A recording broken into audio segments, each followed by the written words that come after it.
अध्याय 23। तारा बाली का हाथ पकड़े हाय गफा में जाने वाली सीढ़ियां तय करने लगी। ये सोचकर उसे बहुत राहत महसूस हुई कि उसे सुग्रीव से छुटकारा मिल गया था। उसने पूरी गुफा को ऐसे चिलों से सजाया था जिनमें वानर जीवन के दैनिक दृश्यों को दिखाया गया था। उसने पत्थर की एक शैया भी बनवाई थी जिस पर जानवरों के चित्रों, लताओं और पौधों के चित्रों की नक्काशी की गई थी। छत में बने जिन छिद्रों से होकर सूरज की रोशनी आती थी, उन स्थानों पर उसने फूल पत्तियों के पौधे लगवाए थे। उसने एक छोटा सा तालाब भी बनवाया था जिसमें कमल के फूल उगे हुए थे। वे इस तालाब के किनारे पर बैठकर छत पर इसका प्रतिबिंब निहारते थे। ये सब बाली को दिखाते हुए वो बहुत उत्साहित महसूस कर रही थी। हालांकि लगभग 10 दिन पूर्व ही वे लोग किष्किंधा में पहुंच गए थे, लेकिन इस गुफा में, जो अब उनका घर होने वाला था, अपने विवाह के पश्चात ही प्रवेश करने वाले थे। गुफा के प्रवेश पर जहां पत्थर के 2 शेर हमेशा दहाड़ने की स्थिति में खड़े थे, उनका स्वागत 2 महिलाओं ने किया जिनके हाथों में जल से भरे कमल के फूल थे। उन्होंने जल तारा और बाली के चरणों पर उड़ेल दिया। तभी नल वहां दौड़ता हुआ आया। उसकी सांस बहुत तेज तेज चल रही थी और वो बुरी तरह हाफ रहा था, लेकिन वो बहुत उत्साहित लग रहा था। प्रमुख, मैं आपको दिखाऊंगा। नल, तुम यहां से जा सकते हो। मैं अपने पति को सब कुछ दिखा दूंगी, तारा ने मुस्कुराते हुए कहा। उसने देखा कि नल का चेहरा लटक गया था। छोटी छोटी कन्याओं ने उन दोनों के ऊपर चंदन के तेल की वर्षा की। फर्श पर जपा कुसुम के फूलों की पंखुड़ियां बिखरी हुई थी। उसने बाली का चेहरा देखा। वो हैरानगी से चमक रहा था। गुफा की असाधारण सुंदरता विस्मयकारी थी। बाली उस विशाल गुफा में छोटे बालकों की तरह दौड़ने लगा, जिसे अपनी पसंद का खिलौना मिल गया हो। तारा स्वयं को गौरवान्वित महसूस कर रही थी और बहुत प्रसन्न थी। बाली प्रत्येक मूर्ति के पास रुककर उसकी प्रशंसा कर रहा था। जब वे पत्थर की शैया के निकट पहुंचे तो तारा के मन में पुरानी स्मृतियां उमड़ आई और उसके गाल शर्म से लाल हो गए। उसे महसूस हुआ कि उसका हृदय बाली के प्रेम में सराबोर था।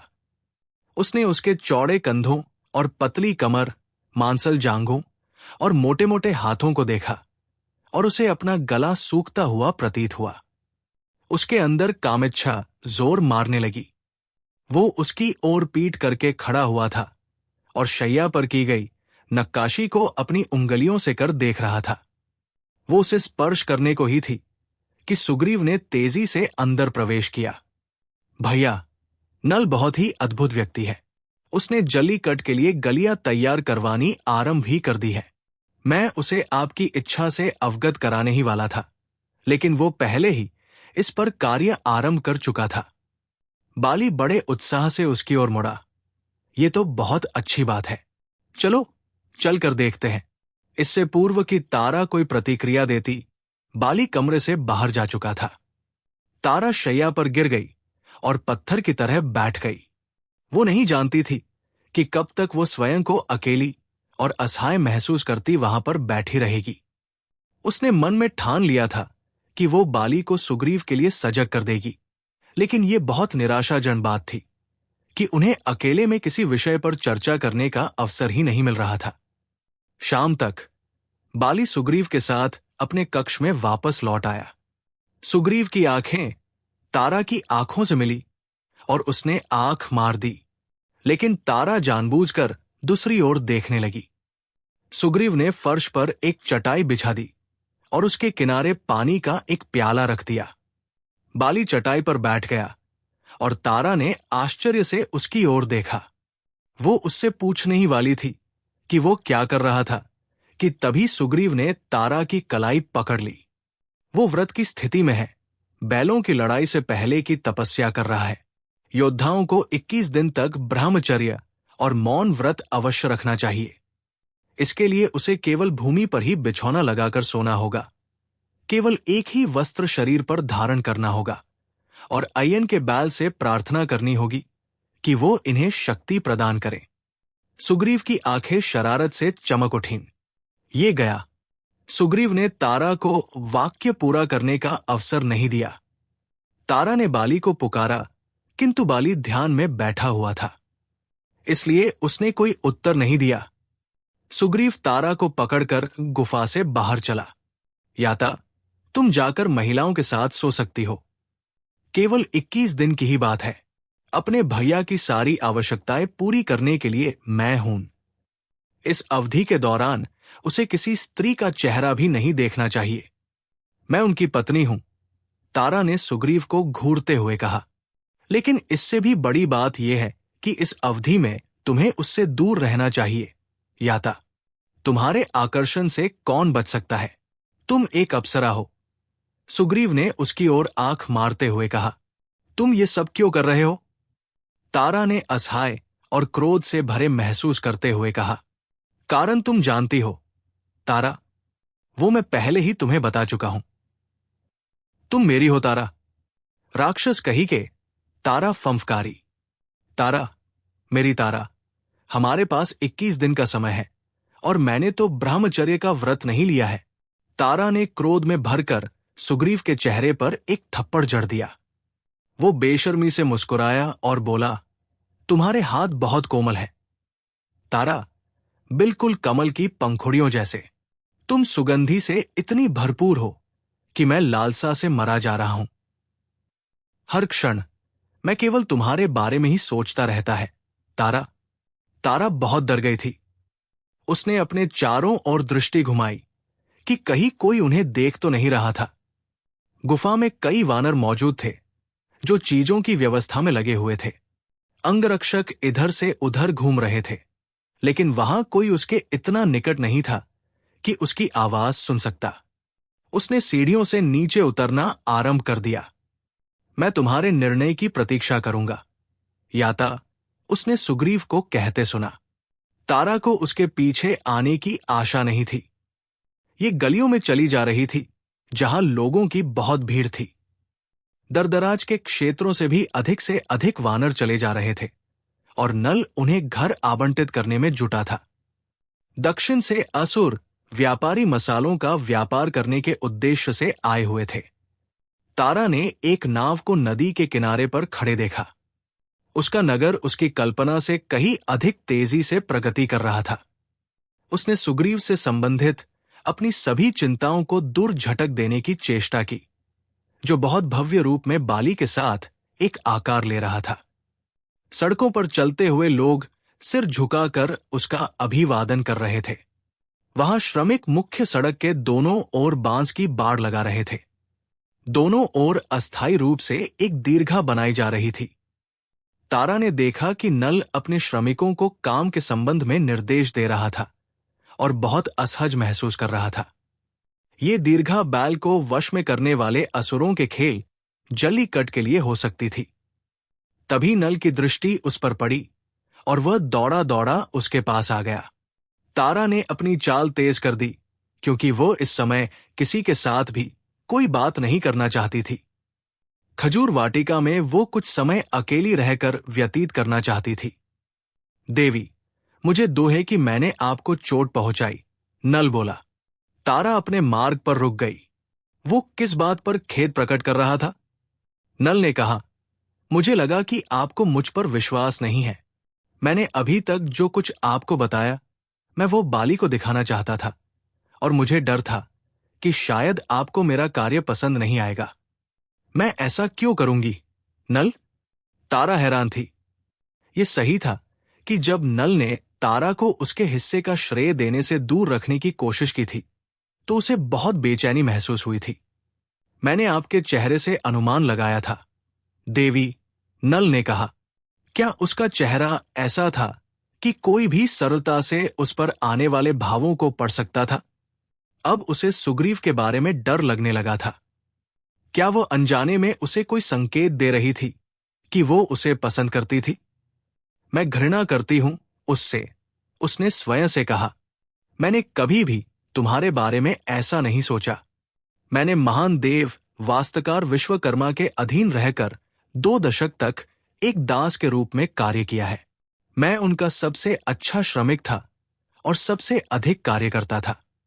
लेकिन जब मेरे कार्य का मूल्यांकन करने की बात होती थी, तो उस समय उनके लिए मैं केवल एक निम्न जाति का दास होता था, एक वानरमान। इसलिए जब बाली आए, तो मैं उनके मुख से प्रशंसा का एक शब्द सुनने को व्यग्र था। यदि मैं आपकी निजता में किसी प्रकार का हस्तक्षेप कर रहा हूं, तो मुझे खेद है। तारा ने उस दक्ष भवन निर्माता का हाथ अपने हाथ में ले लिया। नल, तुमने ये विलक्षण कार्य किया है। प्रत्येक व्यक्ति ये बात जानता है, सबसे अधिक बाली ये जानते हैं। मैंने कभी अमरावती, माहिष्मती या त्रिकोट नहीं देखा, इसलिए उनके बारे में मैं कुछ नहीं कह सकती। लेकिन मुझे पूरा विश्वास है कि किष्किंधा इन सब के मुकाबले का सिद्ध होगा। उसने देखा कि ये सुनकर नल की आंखें भर आई थी, और इस चीज ने तारा के हृदय को छू लिया। लोगों को अच्छे कार्य के लिए प्रेरित करने का सबसे उत्तम ढंग है ईमानदारी से उनकी प्रशंसा करना। वो बहुत तेजी से चीजों को सीख रही थी। मैं जानता हूं, देवी, मुझे बहुत प्रसन्नता हुई थी जब सुग्रीव ने मुझे आपके निर्देशानुसार दीर्घा और बैल को वश में करने के लिए मार्ग बनाने के लिए सूचित किया था। मुझे लगा था कि आप एक अन्य कार्य के लिए मुझ पर विश्वास नहीं करेंगे। मैंने क्या किया है? नल ने अपने हाथ को साफ किया और मुस्कुराकर कहा, मैं आपको कभी लज्जित नहीं होने दूंगा देवी। मैं आपको सबसे अच्छा अखाड़ा बनाकर दूंगा। मैं स्वयं भी बहुत उत्सुक हूं बाली को बैल को वश में करते देखने के लिए। उसके प्रतिक्रिया दिखाने से पहले ही नल ने झुककर उसका अभिवादन किया और अपने श्रमिकों को चिल्लाकर निर्देश देता हुआ वहां से चला गया। उसके वाटिका की ओर बढ़ते ही निराशा से भरे विचारों ने उसे घेर लिया। अखाड़ा बनाने के लिए सुग्रीव उसका नाम क्यों लेगा? उसका पागलपन रोकने के लिए उसे कुछ करना ही होगा। उसे पूरा विश्वास था कि बाली पर कोई अदृश्य संकट अवश्य मंडरा रहा था। उसके प्रति सुग्रीव की सनक एक भयानक रूप लेती जा रही थी। तभी तारा की दृष्टि नदी के पास एक आकृति पर पड़ी। उस आकृति का शरीर कमर तक नदी में डूबा हुआ था और वो आकृति उदय होते हुए सूर्य की पूजा कर रही थी। तारा सभी चेतावनियों को दूर झटक कर बिना किसी उद्देश्य के नदी की ओर चल पड़ी। जब वो नदी के किनारे पर पहुंची तो उसने देखा वो हनुमान थे, पूजा में लीन। ऐसा प्रतीत हुआ कि उन्हें तारा की उपस्थिति का आभास हो गया था। उन्होंने धीरे से अपनी आंखें खोली और उसकी ओर देखा। प्रणाम हनुमान, मैं बाली की पत्नी हूं। हनुमान ने सम्मानपूर्वक प्रणाम की मुद्रा में अपने हाथ जोड़े और झुककर उसका अभिवादन किया। उसके पश्चात पुनः वो अपनी पूजा में लग गए। तारा ने भी अभिवादन का उत्तर दिया और उनकी पूजा संपन्न होने की प्रतीक्षा करने लगी। वो नहीं जानती थी कि वो यहां क्यों आई थी या वो उन्हें क्या बताना चाहती थी। उनकी उपस्थिति से उसे बहुत अच्छा प्रतीत हो रहा था। आपके पतिदेव कहाँ है, पुत्री? हनुमान ने श्रद्धापूर्वक उससे पूछा। वह तपस्या में लीन है। तपस्या? क्या ये समय है तपस्या करने का? इतना सुनते ही तारा की आंखें भर आई। वो अपनी बेचैनी को छिपाने के लिए मुस्कुरा पड़ी और बोली, वो बैल को अपने वश में करने जा रहे हैं। वो असुरों का खेल जल्लीकट खेलने जा रहे हैं। हनुमान ने आश्चर्य भाव से सिर हिलाया। बाली बहुत दायित्वहीन व्यवहार कर रहा है। ये बहुत लज्जा की बात है। मैंने सुना है कि वो अपने विवाह वाली रात भी नशे में था। हनुमान बोले। तारा हस्तक्षेप करना चाहती थी और कहना चाहती थी कि सुग्रीव ने उसके पति को मदिरा पीने के लिए विवश किया था, जिसने उसकी मदिरा में अफीम के बीज मिला दिए थे। लेकिन वो उन प्रश्नों का उत्तर देने को तत्पर नहीं थी जो उसके सच्चाई बता देने से पैदा होते। हनुमान सोचपूर्ण मुद्रा में चलने लगे और तारा के लिए उनके लंबे लंबे कदमों के साथ तालमेल बिठाना कठिन हो रहा था। वो वानरों का प्रमुख है। हर कोई जानता है कि ऋक्षराज केवल नाम मात्र के प्रमुख हैं। एक नेता को इस तरह से व्यवहार नहीं करना चाहिए। कभी कभी मुझे आश्चर्य होता है ये सोचकर कि क्या तुम्हें विवाह के लिए वानरों में से अपना पति चुनना चाहिए था। हनुमान बोले। तारा नहीं जानती थी कि इसका क्या उत्तर दे। उसने कहा, स्वामी, हमने आपको विवाह की दावत में देखा नहीं। पुत्री, मैं ऐसे समारोह में नहीं जाता। मैं एक ब्रह्मचारी हूं। मेरा सारा समय ध्यान में व्यतीत होता है। यदि आप मेरे साथ हमारे घर पर पधारें तो मैं अपने आप को धन्य समझूंगी और हमारा विनम्र आतिथ्य स्वीकार करें। तारा ने निवेदन किया। मैं अपनी केलों की वाटिका कदलीवन से बाहर नहीं जाता। पुनी, तारा ने कोई उत्तर नहीं दिया। वो नहीं जानती थी कि वो उन पर विश्वास कर सकती थी अथवा नहीं। उसने साहस जुटाया और आगे बढ़ी। उसने सुग्रीव के बारे में या उसके लिए उसकी सनक के बारे में कुछ नहीं कहा। उसने केवल बैल को वश में करने के खेल को लेकर अपनी चिंता व्यक्त की। जब उसने अपनी बात समाप्त की तो हनुमान ने उसकी ओर निर्विकार भाव से देखा। उनकी आंखों ने उसकी आत्मा को पढ़ लिया था और उनका सामना न करके वो नीचे की ओर देखने लगी। क्या तुम इसलिए चिंतित हो कि बाली को इस खेल में चोट न पहुंचे? हनुमान ने पूछा। तारा ने कोई उत्तर नहीं दिया। मैं बाली के लिए चिंतित नहीं हूं। वो एक महान योद्धा है और अवश्य ही बैल को अपने वश में कर लेगा। हनुमान बोले। वो इस अंतर्द्वंद में फंसी खड़ी रही कि उसे अपने डर के बारे में उन्हें बताया चाहिए या नहीं। पुनी, हनुमान बहुत ही कोमल स्वर में बोले और तारा ने उन्हें सिर उठाकर देखा। मन को वश में करना कहीं अधिक कठिन है, कहकर हनुमान वहां से चले गए। तारा उनके पीछे दौड़ी और जाकर उन्हें रोक लिया। आप पहेलियों में बात न करें। स्वामी, अब बताएं कि आपने क्या कहा था?